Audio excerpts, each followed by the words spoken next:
and he could be such a pain in the butt, because I think sometimes he didn't realize that he was doing a sitcom, that things were supposed to be funny, that, you know, we weren't doing Shakespeare.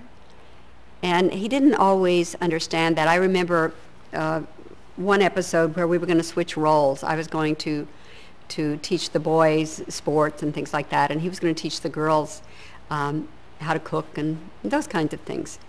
And he had a wonderful scene that Sherwood had written for him, where he was going to go to the refrigerator, take out all of these things, you know, eggs and milk and butter and all, to prepare to make a cake. And he said, this is a stupid scene. He was supposed to fall down, drop an egg and fall. He said, this is so stupid. I said, Bob, I'd love to have that scene. I love physical comedy. And so I said, try it. What have you got to lose? Try it.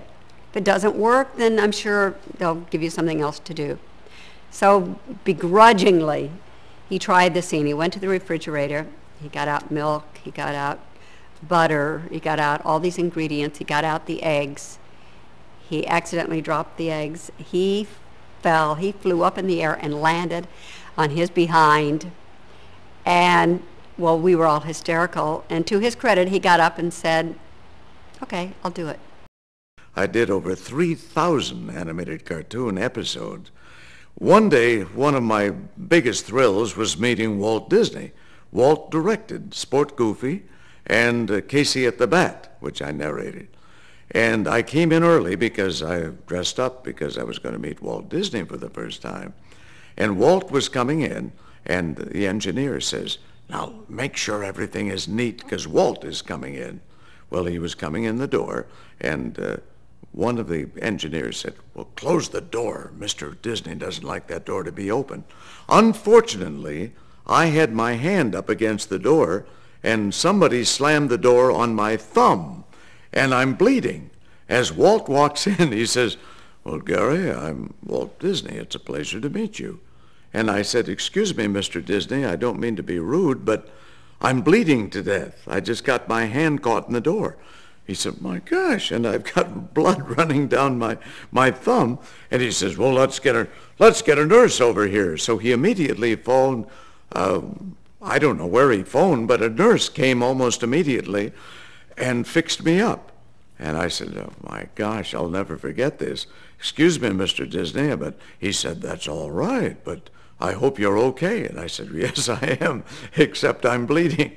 And I, about 10 minutes later, started doing the first episode, and I'll never forget that. And Walt Disney never did either, because I saw him many times afterward.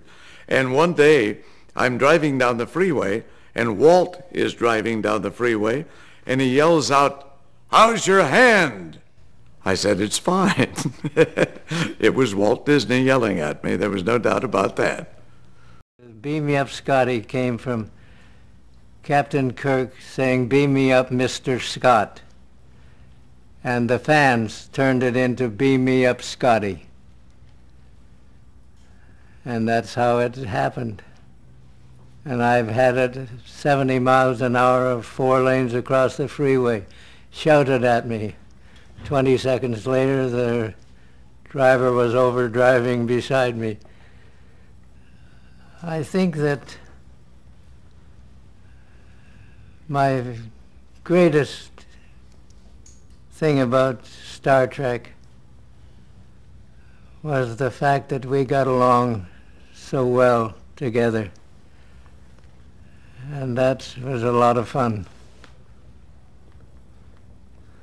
Did all of you get along very well? Well, not really. There was one person, I won't mention his name, but there was one person that we didn't really care for too much, and unfortunately he knows it now because he's been told often enough. Well, it was kind of, in a way, weird and kind of, in a way, let me say, nostalgic, only because, you know, as I said, Taxi ended too soon, so this was like, if we all had the feeling that we were going to do the show again, except, of course, we didn't have enough time to do any real big part of the show again.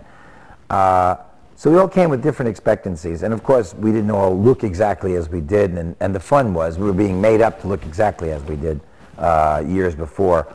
And I remember everybody was more concerned with us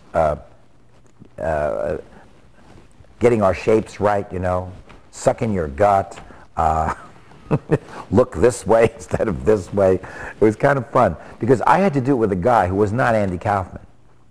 And it was extraordinary because Jim Carrey was very close to being Andy Kaufman in the part, and so there was no discussion, there was no plan on how to act with this guy. It was almost as mysterious as doing it with Andy, and it was one of the first shows. In fact, it probably was the first show that we did a scene from. And when Jim Carrey came on, I kept thinking, this is the way I did with Andy.